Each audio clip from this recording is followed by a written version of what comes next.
And hello, my fellow delegates. Tonight we turn the page on 8 years of debt, division, and an economy in decline. We turn the page on a Republican administration that has failed to bring Americans, failed to bring us together to meet the challenges of an uncertain century. A Republican administration that saw the deadliest attacks ever sustained on American soil and called Americans not to serve, but to shop. A Republican administration that inherited a projected surplus of $5.6 trillion, that created 22 million jobs, and a foreign policy that deserved and earned respect around the world, and wasted all of it in a historic failure of leadership. 8 years later, what do they have to show for it?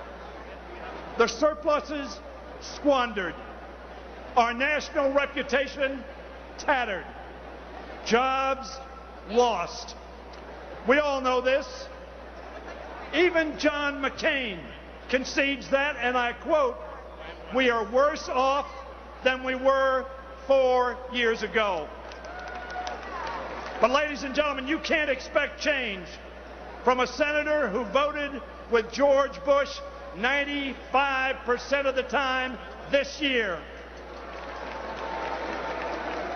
No, my fellow delegates, we cannot afford more of the same. We need new leadership. We need change. It's time to elect Barack Obama President of the United States. Americans have been asking for change since November 2006, and we Democrats are hearing the call. We Democrats have been fighting every day for working people and their families. We've raised the minimum wage, put the focus back on hard-working Americans, the backbone of our economy. We passed an energy bill to make our cars more efficient and our conservation more effective. We're supporting alternative fuels which will free us from the tyranny of foreign oil. We passed a new GI Bill to honor the sacrifices of our men and women in uniform, as we should every day.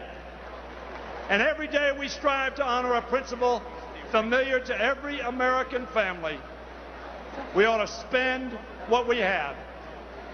I'm proud of all of those accomplishments, but the truth is that Republicans in the White House and in the Senate have stopped real change. Americans want a single-minded focus, of course, on the defeat of terrorism and al-Qaeda's total destruction, not decades of American troops in Baghdad. Americans are tired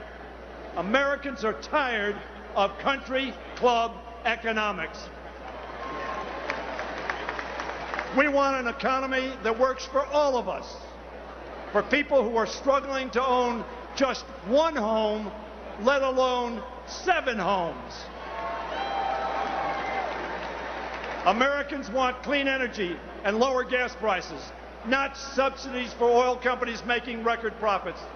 And Americans want affordable health care for their children and their families. But we won't get the change we need when John McCain is in the White House, and we need to assure that does not happen. We can, and delegates, we must do better. With your hard work, on January 20th, Barack Obama will stand on the steps of the Capitol and take the oath of office. We'll have a President of the United States who will call Americans to service, to excellence, to renewal of the Declaration's principles that have inspired millions here at home and around the world. Senator Obama has reminded us these are soul-trying times our forebears spoke of, when the ease of complacency and self-interest must give way. This was true for those who went to Lexington and Concord, It was true for those who lie buried at Gettysburg. It was true for those who built democracy's arsenal against fascism. And my fellow delegates and fellow Americans, it must be true of us. We Democrats pledge ourselves to that cause, to turn the page on the past and give the American story new meaning in this soul-trying new century.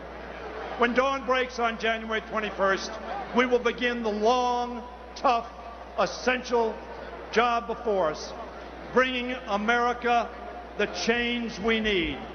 No matter how challenging, no matter how painstaking, I promise you this: we Democrats will stand shoulder to shoulder with the American people to bring the change long delayed and long hoped for. And here in Denver, my friends, here in Denver, we will ask a man of character, intellect, compassion, vision, and achievement to lead that change, because that is what this moment demands. That is what we must do to renew the promise of this great nation.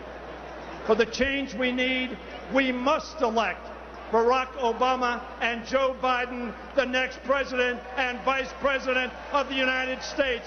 God bless America, and God bless each and every one of us. Thank you all.